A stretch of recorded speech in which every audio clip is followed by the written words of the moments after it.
7 ყოველგვარი ზედმეტი დაძაბვის გარეშე კვირეული შედგა საქართველოში გულისხმობ ზაფხულის პირველი თვის პირველ სამუშაო კვირეულს ამინდებიც კვირის ბოლოსკენ სეზონის შესაბამისი დადგა და ისეთი როგორც იქნა ეს დამდგარი სეზონიც კიდევ ერთხელ დაეხმარება ჩვენს ეროვნულ ვალუტას გაიმყაროს პოზიციები მომძლავრებული ტურისტული სეზონის ფონზე არც გასული კვირეული იყო გამონაკლისი ლარმა ზრდა აჩვენა თითქმის ყველა აქტიურ ვალუტასთან მიმართებით და კვირის ბოლოს პლანეტის ნომერ პირველ ვალუტასთან ანუ დოლართან კვლავ ზრდაში ჩაიხურა და ლარი დოლარის წყვილი 2 ლარსა და 66 თეთრზეა. ლარის კურსის გამყარების შეუქცევადობა ხელს უხსნის ეროვნულ ბანკს რომ სრულად და დამსახურებულად შეისყიდოს ბაზრიდან დამატებით დოლარი.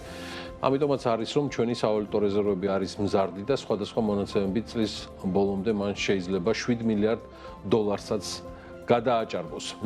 ნახოთ, ამგვარი ფინანსური ბალიშის არსებობა პრივილეგიაა ნებისმიერი ქვეყნის ეკონომიკისთვის და ინვესტორებისთვის, რომლებიც აპირებენ სხვადასხვა ქვეყნებში ინვესტირებას და ამ კონკრეტულ შემთხვევაში ცხადია ვსაუბრობ საქართველოს. სხვა გასული კვირეულიდან მნიშვნელოვანი იყო ეკონომიკური ზრდის და ინფლაციის მაჩვენებელები.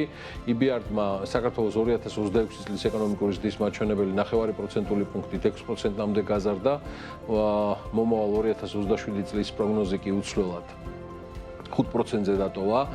ხო, მაისში წლიური ინფლაცია 5.7%-მდე შემცირდა და სტატის მონაცემებით აპრილთან შედარებით, როდესაც წლიური ინფლაცია 5.9%-ს აღწევდა, მაისში წლიური ინფლაცია 0.2%-ული პუნქტით შემცირდა. გასული კვირიდან ამბავია ისიც, რომ ბაქო, თბილისი, ყარსის ახალი სარკინიგზო ხაზი გაიხსნა ოფიციალურად, ის საქართველოს, აზერბაიჯანისა და თურქეთის ერთობლივი სტრატეგიული პროექტია, რომელსაც მნიშვნელოვანი როლი აქვს ევროპასა და აზიას შორის დაკავშირებადობის გაძლიერებაში და კიდევ საქართველოს შავი ზღვის წყალქვეშა ელექტროკაბელის პარალელურად მწვანე წყალბადის მილსადენის მშენებლობის შესაძლებლობასაც განიხილავს.